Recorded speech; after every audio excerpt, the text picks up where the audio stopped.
Hi, this is Chris Croft bringing you the Ashtanga Workshop podcast. So today we're going to begin with Upavishta Konasana. From down dog, jump through and sit down and splay the legs wide, straight if you can, folding forwards, taking the toes with the first two fingers or taking the hands to the outer edges of the feet, and exhale, fold forwards. Try to lengthen the front body. The intention here is to bring the navel or the belly button onto the floor first, followed by the heart, and then finally followed by the chin. So the front body stays long, rather than curling the heart in and try to drop the head to the floor, which often happens, especially for a beginner. Breathe deep here for 5 times, and then inhale, extend and come up. Exhale, release the feet if you can.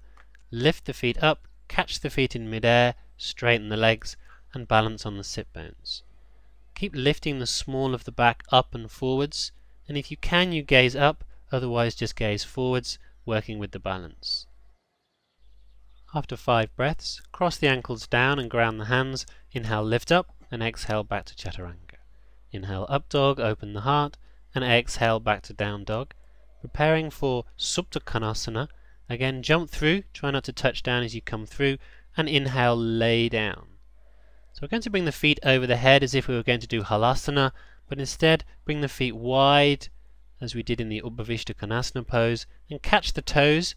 So we're balancing on the back of the shoulders and the back of the head is on the floor. The chin is lifted. We're pushing the sit bones away in an effort to try to get the spine straight. Breathe deep.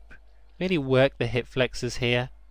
And then to come up, we're going to use the inhale to come up and the head as a break. So inhale up, lift the head as a break to balance on the sit bones, and then exhale, roll forwards and cross the ankles, ground the hands. Inhale up, back to chaturanga. Inhale up dog. Exhale downward facing dog. So coming through to Supta Padangustasana, cross the ankles through, straighten the legs, and again inhale, lay down. Right side's going to come first. We're going to inhale, lift the right leg up, catch the big toe if we can, and then trying to keep the foot up, you're going to exhale, try to touch the chin to the shin. The mistake many people make here is to try to draw the foot over the head. The key is to try to bring the middle back off the floor and work the lower abdominals and the hip flexors. So the chin lifts towards the shin, the left hand is on top of the left thigh to stop it coming up, and the toe is either pointed or flexed. Inhale, release and come down, and exhale, let the foot come out to the right hand side.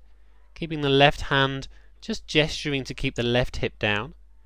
What you're not looking to do is let the left hip come up and bring the foot down. It's better here to keep the left hip down and just keep the right foot off the floor, working to open the hip, and you're looking over your left shoulder and breathing deep. So again, this is a laying version of the standing version that you did in the standing sequence. Once you get to 5 breaths, the foot comes to the front. Exhale, touch again, and inhale, release, lowering the leg. So we're going to do the same on the left side. Inhale, lift, catch the toe, and then exhale, try to touch the chin to the shin. Lifting the middle back off the floor, breathing deep, the right hand on top of the right thigh, and the toe pointed. So again, you don't have to bring the foot right over the head.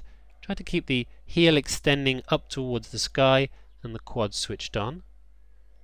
Inhale, lay down to straighten the leg, and exhale, bring the leg out to the side.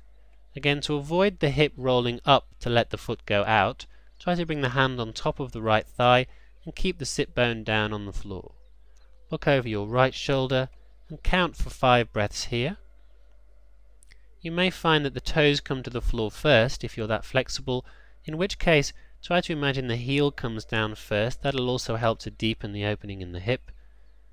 And then inhale, lift the foot back up to the front, and exhale, try to touch the chin to the shin to close, and inhale, release. The exit to this pose is called Chakrasana, and it's quite unique. It's like a backward roll. Flick the feet over the head, and then walk the hands forwards to the chaturanga position. Inhale, up dog, and exhale, downward facing dog, preparing yourself for the next pose.